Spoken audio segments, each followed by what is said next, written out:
আমরা দেশ পরিচালনার সুযোগ পেতে চাই জনগণের সমর্থন নিয়ে, এবং সেই জন্যই দেশ পরিচালনার যদি সুযোগ পেতে চান, দেশ পরিচালনা যদি করতে চান, তাহলে নিজেকে সেইভাবে গড়ে তুলতে হবে। নিজের প্রতি মানুষের সেই সমর্থন, আস্থা অর্জন করতে হবে। সহকর্মীবৃন্দ, আস্থা অর্জন করতে হলে নিজেকে ধীর করতে হবে, নিজের মধ্যে উপলব্ধি আনতে হবে, নিজের পার্সোনালিটি চেঞ্জ করতে হবে, কথাবার্তা চলন বলন চেঞ্জ করতে হবে। প্রিয় সহকর্মীবৃন্দ, চট্টগ্রাম, এই সেই চট্টগ্রাম যেখান থেকে শহীদ রাষ্ট্রপতি জিয়াউর রহমান বাংলাদেশের স্বাধীনতা ঘোষণা করেছিলেন। স্বাধীন বাংলাদেশের সূচনা যেখান থেকে হয়েছিল, এই সেই চট্টগ্রাম। আজ আমরা সেই চট্টগ্রামের মাটিতেই আমাদের 31 দফা তুলে ধরেছি আপনাদের সামনে। সহকর্মীবৃন্দ, এই 31 দফাটি প্রথমে ছিল 27 দফা, পরবর্তীতে এটি 31 দফা হয়েছে। কারণ বাংলাদেশের প্রো ডেমোক্রেসি যে দলগুলো আছে, আন্দোলনরত, আমরা স্বৈরাচারের পলাতক স্বৈরাচার যে তার বিরুদ্ধে আন্দোলনরত যতগুলো দল ছিল, সকল দলের মতামতের ভিত্তিতে পরবর্তীতে আমরা এই 31 দফা দিয়েছি। কাজেই আমরা বলতে পারি, কম বেশি মোটামুটিভাবে বলতে পারি, যে এই 31 দফা বাংলাদেশের সকল প্রো ডেমোক্রেটিক দলগুলোর পক্ষ থেকে উপস্থাপন করা হয়েছে, যার ভেতরে কম বেশি মোটামুটিভাবে দেশের এবং আগামী দিনে দেশ, দেশ পরিচালনা, দেশের লক্ষ্য উদ্দেশ্য সবকিছুই কম বেশিভাবে আছে। এখানে একটি প্রশ্ন এসেছে, আমাদের ছাত্রদলের এক নেতা আমাদের প্রশ্ন করেছে যে আমরা নতুন কিছু দিতে পারবো কিনা। উত্তরে পাবিল সাহেব বলেছেন যে ইয়েস, উনি দেখিয়েছেন, বলেছেন যে এটি কোনো ধর্মীয় গ্রন্থ নয় যে এখানে কোনো চেঞ্জ করা যাবে না। অবশ্যই করা যাবে। আমরা যা দিয়েছি, কারো যদি কিছু থাকে, কোনো প্রস্তাব থাকে, আমাদেরকে পাঠালে তার মধ্যে ভালো যদি কিছু থাকে, অবশ্যই আমরা সেটি গ্রহণ করব। তবে প্রিয় সহকর্মীবৃন্দ, আজকে এখানে 859 জন আপনারা এখানে উপস্থিত আছেন, কিন্তু এই 31 দফা যদি আজকে আমরা 859 জনের মধ্যেই শুধু রেখে দিই, তাহলে আমাদের লক্ষ্য কিন্তু বাস্তবায়িত হবে না। আমরা এটি আপনাদেরকে কেন আজকে জানাচ্ছি, এই যে আপনারা কষ্ট করে এসেছেন, অনেকে হয়তো ভোর 4টার সময় ঘুম থেকে উঠে তারপরে রওনা দিয়ে এখানে এসেছেন, আবার ফিরে যাবেন, কিন্তু এই যে কষ্টটা স্বীকার করলেন সারাদিন, কেন? লক্ষ্য উদ্দেশ্য একটি, যে আমরা দেশ এবং দেশের মানুষের জন্য কিছু ভালো কিছু করতে চাই, এবং এই কথাগুলো পৌঁছে দিতে হবে মানুষের কাছে। দেখুন, পররাষ্ট্রনীতি নিয়ে একটি কথা এসেছিল, আমরা দেশ পরিচালনা করতে চাই, অর্থাৎ বিএনপি দেশ পরিচালনা করতে চায় জনগণের সমর্থন নিয়ে। আমরা চাই না, আমরা বলতে চাই না, আমরা বিশ্বাস করি না। অতীতে আমরা শুনেছিলাম একটি দলের একজন নেতা ভারত থেকে সে বলেছিল যে আমরা তাদেরকে রিকোয়েস্ট করে এসে যে কোনো মূল্যে তাদেরকে ক্ষমতায় রাখতে। আমরা চাই বিএনপি, আমরা এসব বিশ্বাস করি না। আমরা বিশ্বাস করি আমাদের ক্ষমতার উৎস হচ্ছে জনগণ, এবং সেই জনগণের সমর্থন নিয়ে আমরা দেশ পরিচালনা করতে চাই। আমরা জনগণের সামনে যেতে চাই, জনগণের দুয়ারে যেতে চাই, জনগণকে বলতে চাই দয়া করে আমাদেরকে দেশ পরিচালনার সুযোগ দিন। সেজন্যই, কারণ আমরা এই 31 দফার মাধ্যমে আমরা আপনাদের জন্য কতগুলি লক্ষ্য নির্দিষ্ট করেছি। প্রিয় সহকর্মীবৃন্দ, আপনারা বিভিন্ন জেলার নেতৃবৃন্দ এসেছেন, আজকে কেন্দ্র থেকে নেতৃবৃন্দ এসেছে, কেন্দ্র থেকে স্পিকাররা এসেছেন, তারা আপনাদেরকে বুঝিয়েছেন, বলেছেন। আপনাদের মনে অনেক জিজ্ঞাসা আছে, আপনারা দেখেছেন ঢাকায় আমরা ফর্মালি এটাকে রিলঞ্চ করেছি, আপনাদের মনে অনেক জিজ্ঞাসা থাকতে পারে, সেই জন্য কেন্দ্র থেকে নেতৃবৃন্দ এসেছেন, তারা খুলে বলেছেন। এখন কিন্তু জেলার নেতৃবৃন্দের কাজ হবে আপনাদের থানা বা উপজেলা, পৌর, ইউনিয়ন, তাদেরকে নিয়ে আপনাদেরকে এই জিনিসগুলো তাদের সামনে এক্সপ্লেন করে দেওয়া, এবং আপনাদেরকে কর্মসূচি নিতে হবে যে আপনাদের প্রত্যেক জেলায় নির্বাচনের সময় যেরকম এলাকা একদম পাড়া, গ্রাম, থানা, ইউনিয়ন, পৌরসভা ভাগ করে করে আপনারা গিয়ে লিফলেট দেন, অথবা ধানের শীষ পৌঁছে দেন, অথবা ভোটার আইডি নাম্বার দিয়ে আসেন, আপনারা ঠিক সেভাবে আপনাদেরকে কর্মসূচি গ্রহণ করতে হবে। প্রত্যেকটি জেলাকে তার নিজের উপজেলার নেতৃবৃন্দ বা থানার নেতৃবৃন্দ, পৌরসভার নেতৃবৃন্দকে নিয়ে আপনাদের কর্মসূচি তৈরি করতে হবে। এখানে কিছুক্ষণ আগে জেলার নেতৃবৃন্দের কাছে কতগুলো একটি বক্স দেওয়া হচ্ছে, প্রত্যেক জেলায় একটি বক্স দেওয়া হচ্ছে। আপনাদের কাছে আজকে যেই ফোল্ডার দেওয়া হয়েছে, এই ফোল্ডারের ভেতরে যেই বইগুলো আছে, যেই কাগজগুলো আছে, তারই কিছু অংশ প্রিন্ট করে আমরা আপনাদের কাছে দিয়েছি, এবং জেলার প্রত্যেক নেতৃবৃন্দকে একটা ইউএসবি দেওয়া হচ্ছে, অর্থাৎ তার মধ্যে সফট কপি দেওয়া আছে, যাতে আপনারা প্রিন্ট করে নিতে পারেন। সহকর্মীবৃন্দ, আমাদের সঞ্চালক মোশাররফ বলেছে আমার পক্ষ থেকে, ভারপ্রাপ্ত চেয়ারম্যানের পক্ষ থেকে দেওয়া হচ্ছে, না, এটা ভারপ্রাপ্ত চেয়ারম্যানের পক্ষ থেকে দেওয়া হয়নি। বক্সগুলো, বক্সগুলো আপনাদেরকে দেওয়া হচ্ছে দলের পক্ষ থেকে। এটি দলের একটি দলের পরিকল্পনা দলের পক্ষ থেকে আপনাদেরকে দেওয়া আছে। এখন দলের একজন কর্মী হিসাবে, দলের একজন নেতা হিসাবে আপনাকে এটি নিয়ে যেতে হবে, মানুষের দ্বারে দ্বারে নিয়ে যেতে হবে।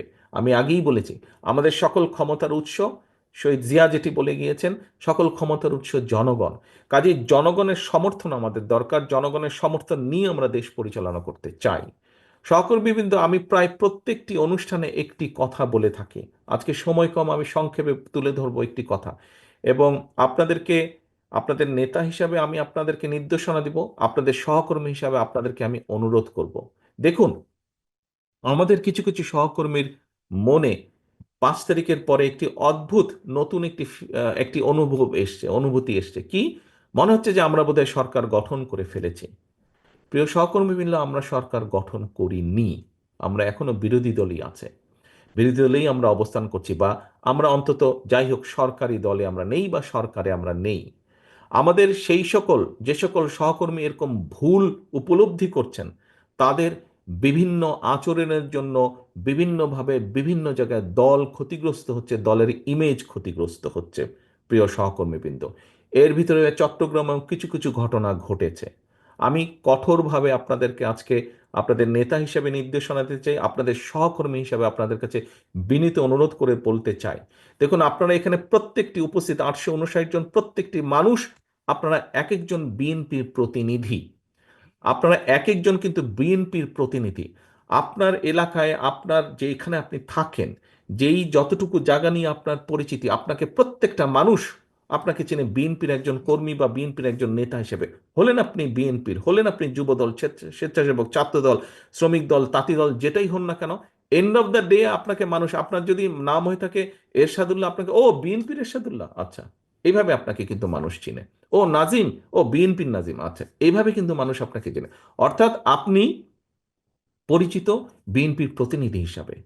প্রিয় সহকর্মীবৃন্দ, আপনি যখন আপনার নিকট আত্মীয় স্বজনের বাসায় যান, আপনি নিশ্চয়ই আপনার চলাফেরা, কথাবার্তা, উঠা বসাতে এমন কিছুর পরিচয় দেন যাতে সেই আত্মীয়র মনে আপনার সম্পর্কে কোনো নেগেটিভ ধারণা না হয়। এটি নর্মালি আমরা করি, করি না? এটি নেগেটিভ ধারণা না হয়। সহকর্মীবৃন্দ, আপনি যখন এলাকায় পরিচিত বিএনপির প্রতিনিধি হিসাবে, কেন আপনি এমন কিছু করবেন? আপনার যেই কথা, আপনার যেই বিহেভিয়ার, আপনার যেই কাজের দ্বারা দলের ইমেজ, দল ক্ষতিগ্রস্ত হবে, কেন আপনি এটা করবেন? আপনার এলাকার মানুষ তো আপনারই স্বজন, আপনারই তো আপনজন। দুদিন পরে যখন ভোট হবে ইনশাল্লাহ, সেই ভোটের সময় তো আপনি ধানের শীষের পক্ষে ভোট করতে যাবেন। আপনি কোন মুখে তাদের কাছে ভোট চাইবেন? আজকে যদি এমন কোনো বিতর্কিত কথা বা বিতর্কিত কাজ আপনি করে থাকেন, তখন তো সে আপনাকে উল্টা ইনসাল্ট করবে, যে ওই দিন এই কাজ করেছিল না, কেন এখন আসছে ভোট চাইতে আমার কাছে? এই কথা আপনাকে শুনতে হবে। আমাদের পক্ষে সম্ভব না। আমরা বিশ্বাস করি না দামি নির্বাচনে, আমরা বিশ্বাস করি না নিশিরাতের নির্বাচনে, আমরা বিশ্বাস করি না ব্যালট চুরির নির্বাচনে।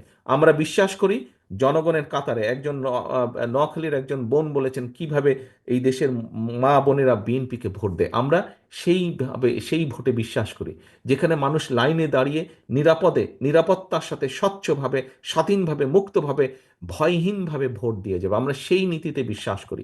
এবং সেটি যদি অর্জন করতে হয়, আপনাদেরকে আজকে কিন্তু অনেক কিছুর পরিবর্তন করতে হবে। উঠা বসা, চলাফেরা, কথাবার্তা আপনাদের পরিবর্তিত করতে হবে আপনাদের নিজেদের।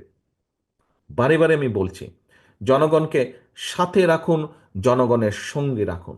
সহকর্মীবৃন্দ, আপনি ক্ষমতায় যাবেন না। এখানে উপস্থিত মানুষ, একটি মানুষও ক্ষমতায় যাবেন না। আপনারা, আপনারা মানুষের সমর্থন পেলে ইনশাল্লাহ দেশ পরিচালনার সুযোগ পাবেন। দেশ পরিচালনার সুযোগ পাবেন। মানুষ আপনাদেরকে ক্ষমতা দেবে না, আপনাদেরকে দেশ পরিচালনার সুযোগ দেবে। দুটোর মধ্যে পার্থক্য আছে। ক্ষমতায় ছিল পলাতক স্বৈরাচার, পার্থক্যটা বুঝতে হবে। ক্ষমতায় ছিল পলাতক স্বৈরাচার, ক্ষমতা ছাড়া কিচ্ছু বুঝতো না বলেই দেশের মানুষের জন্য কোনো কাজ করেনি। আপনাদের আজকে যে বিভিন্ন অভিযোগ, যে তাদের আমলে জলাবদ্ধতা হয়েছে, ট্রাফিক জ্যাম হয়েছে, এই হয়েছে হয়েছে, শিক্ষা ব্যবস্থা ধ্বংস হয়ে গেছে, সংস্কৃতি ধ্বংস হয়েছে, কেন এই কথাগুলো আপনারা বলছেন? এই জন্য আপনারা এই কথাগুলো বলছেন যে ওরা ক্ষমতায় ছিল, ওরা জনসমর্থনে দেশ পরিচালনার সুযোগ পায়নি, ক্ষমতা দখল করে ক্ষমতায় ছিল। আপনাদের নেতা হিসেবে, সহকর্মী হিসেবে এটি আপনাদেরকে আমি বলতে চাইছি, বলার চেষ্টা করছি। দয়া করে আসুন। আমাদেরকে কিন্তু দিন শেষে আপনারা প্রায় বলেন যে বিএনপির প্রতি মানুষের আস্থা আছে। ভাই, এই আস্থাটাকে তো ধরে রাখতে হবে। আস্থাটাকে ধরে না রাখলে কিন্তু আপনি ভোট পাবেন না, কোনোভাবেই আপনাকে ভোট পাবে না। ভোট কি হবে সেটা ভোটার ঠিক করবে, সে কাকে ভোট দেবে, আপনাকে দিবে না, কারণ আপনার প্রতি তার আস্থা নেই। এবং এই আস্থা ধরে রাখার দায়িত্ব কিন্তু জনগণ না, পাবলিকের না, ভোটারের না, এই আস্থা ধরে রাখার দায়িত্ব কিন্তু আপনার। আস্থা ধরে রাখা, বন্যার সময় এই যে নোয়াখালী অঞ্চলে বন্যা হলো, আপনারা বা দল মানে সকলে দিন রাত আপনারা পরিশ্রম করলেন মানুষের পাশে গিয়ে দাঁড়ানোর জন্য, সাহায্য করলেন, সহযোগিতা করলেন। শুধু বন্যার সময় না, বন্যার পরেও করেছেন। আপনারা কেন করেছেন? মানুষের আস্থা ধরে রাখার জন্য। ঠিক একইভাবে ভোট যতক্ষণ না হচ্ছে আপনাকে সেই আস্থা ধরে রাখতে হবে, এবং ভোটে ইনশাল্লাহ আপনি জিতলে তখন আপনাকে কাজ করতে হবে এইগুলো বাস্তবায়নের জন্য, 31 দফা। কাজে ব্যাপারটি এত সহজ না, এবং ব্যাপারটি এত এত এত ছোটখাটো না, ব্যাপারটি অনেক সিরিয়াস ব্যাপার।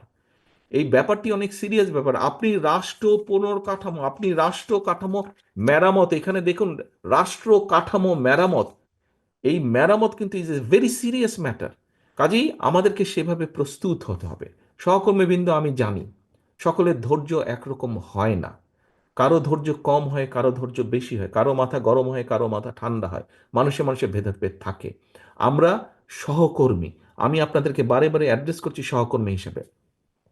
আপনার বিপদে আমি পাশে দাঁড়াই, আমার বিপদে আপনি পাশে দাঁড়ান, সেজন্যই আমরা সহকর্মী।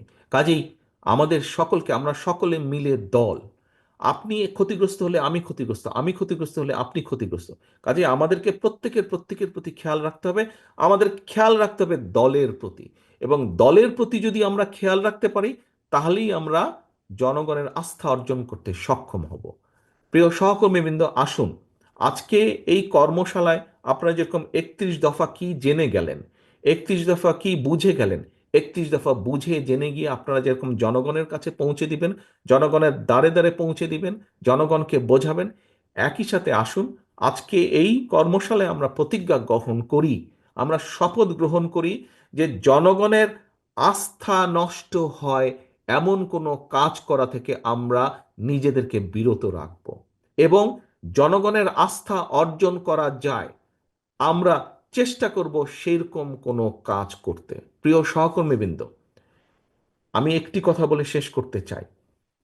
কেউ যদি মনে করে থাকেন, আমি মনে হয় এই কথাটি আগেও বলেছি, বিভিন্ন জায়গায় বলেছি, চট্টগ্রাম বিভাগেও আমি কথাটি বলেছি, কেউ যদি আমরা ভেবে থাকি যে আমাদের প্রধান রাজনৈতিক প্রতিপক্ষ যাকে আমরা ভাবতাম তারা মাঠে এখন দুর্বল, তারা নেই মাঠে বা মাঠে দুর্বল, এবং তাহলে আমাদের সব কিছু সোজা একদম সস্বর করে আমরা চলে যাব, আল্লাহর ওয়াস্তে এই কথাটি মন থেকে সরিয়ে দিন। কারণ আমার 35 বছরের রাজনৈতিক অভিজ্ঞতার আলোকে আমি যেটি বুঝি, আমার থেকে এখানে অনেক অভিজ্ঞতা সম্পন্ন রাজনীতিবিদ আছেন, আমি মনে করি তারা আমার সাথে একমত হবেন। আগামী যে নির্বাচন, এই নির্বাচন কিন্তু অনেক কঠিন, যে কোনো নির্বাচনে আমি মনে করি যদি আমাদের প্রধান রাজনৈতিক প্রতিপক্ষ থাকতো, মাঠে থাকতে পারত, সেক্ষেত্রে নির্বাচন যতটুকু কঠিন হতো, আমি মনে করি নির্বাচন আগামী দিনে আরো কঠিন, তারা দুর্বল হয়ে যেতে আরো কঠিন। এখানে অনেক ষড়যন্ত্র চলছে, এবং অনেক অদৃশ্য শক্তি আপনার বিরুদ্ধে কাজ করছে। অদৃশ্য শক্তি এখানে, ওই যে চট্টগ্রাম বন্দরে বললো না অনেক ষড়যন্ত্র কাজ করছে, একজন বললে প্রশ্ন করেছে, বাংলাদেশ জাতীয়তাবাদী দল বিএনপি তথা আপনার বিরুদ্ধে, যেহেতু আপনি বিএনপির প্রতিনিধি, আপনার বিরুদ্ধে অনেক ষড়যন্ত্র কাজ করছে। একটু ঠান্ডা মাথায় আল্লাহর বাস্তে এগুলো চিন্তা করুন আপনারা। আপনি ছাত্র দল হন, যুব দল, স্বেচ্ছাসেবক, বিএনপি, তাঁতি দল, মহিলা দল, যেই হন না কেন, আল্লাহর বাস্তে এগুলো একটু চিন্তা করুন। বহু ষড়যন্ত্র চলছে, এই ষড়যন্ত্রকে যদি উপড়ে ফেলতে হয়, এই ষড়যন্ত্রকে উতরে যদি আসতে হয়, আমাদেরকে ধৈর্যর পরিচয় দিতে হবে, আমাদেরকে ধৈর্যশীল হতে হবে, আমাদের আচরণ সেরকম হতে হবে। প্রিয় সহকর্মীবৃন্দ, আমি আশা করব, আমি বিশ্বাস করি যে যেই কথাগুলো আপনাদের সামনে শেষে আমি এসে বলেছি, আমি জানি সারাদিন শেষে আপনারা আজকে ক্লান্ত, খুব বেশি কথা শুনতে এখন ভালো লাগবে না, কিন্তু যে কথাগুলো না বললেই নয়, আমি আপনাদের সামনে সেই কথাগুলোই তুলে ধরেছি।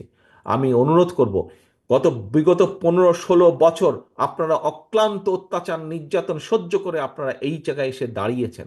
আসুন আমরা সকলে মিলে, আমরা যেই অত্যাচার নির্যাতন সকলে মিলে সহ্য করেছি, আমাদের সামান্য ছোট ছোট ভুলের জন্য যাতে আগামী দিনের আমাদের এই বিসর্জন যাতে নষ্ট না হয়ে যায়, আমরা সেই ব্যাপারে সচেতন থাকি। যে অত্যাচার নির্যাতন সহ্য করেছি, এখনো বহু মানুষের নামে মিথ্যা মামলা আছে, এখনো সেই মামলা উঠে নাই, মামলার খড়গ এখনো রয়ে গেছে। কাজে আসুন, যেই নির্যাতন আমরা সহ্য করেছি, যেই বিসর্জন আমরা দিয়েছি, সেই বিসর্জন যাতে নষ্ট না হয়ে যায়, যেই কষ্ট করেছি সেই কষ্ট যাতে নষ্ট না হয়ে যায়, এই ব্যাপারে আমরা সচেতন থাকি। আমরা 31 দফা মানুষের কাছে নিয়ে যাব, মানুষের আস্থা ধরে রাখার জন্য যা যা করা প্রয়োজন আমি সেটাই করব। আমাদের শেষ কথা হোক, আমরা জনগণের সাথে আছি, আমরা ইনশাল্লাহ জনগণের সাথে থাকব। কারণ জনগণই, রাজনৈতিক দল হিসেবে জনগণই আমাদের শেষ ভরসা। প্রিয় সহকর্মীবৃন্দ, সকলে ভালো থাকবেন, সকলে সুস্থ থাকবেন ইনশাল্লাহ।